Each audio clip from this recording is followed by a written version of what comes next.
প্রিয় হাতিয়াবাসী, আপনারা দেখছেন গত রাতে কি তাণ্ডব লীলানা তারা চালিয়েছে, কি সন্ত্রাস, কি ভয়ঙ্কর পরিস্থিতি। এটা মনে হয় যেন সেই কালো রাত্রি।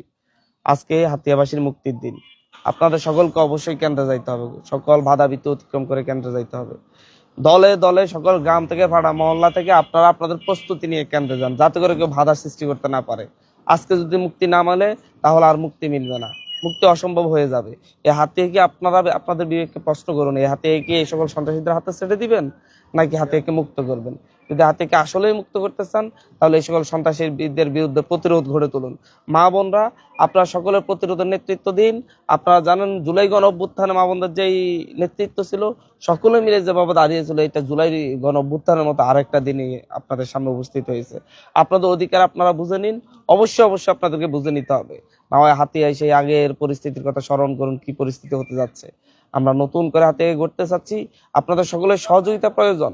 সারা রাতে আমাদের অনেক আহত করছে, অনেক মানুষের রক্ত জড়িয়েছে, কয়েকশো বাড়িতে হামলা করা হয়েছে, কিন্তু তারপর আমরা শক্ত আছি। আমরা জানি যে কোনো ধরনের ভালো কিছুর পূর্বে এই ধরনের একটা ক্ষয়ক্ষতি হবে। আমরা আপনাদের সহযোগিতা চাচ্ছি। হাতিয়াবাসী, আপনারা আমাদের পাশে না দাঁড়ালে আর কে দাঁড়াবে?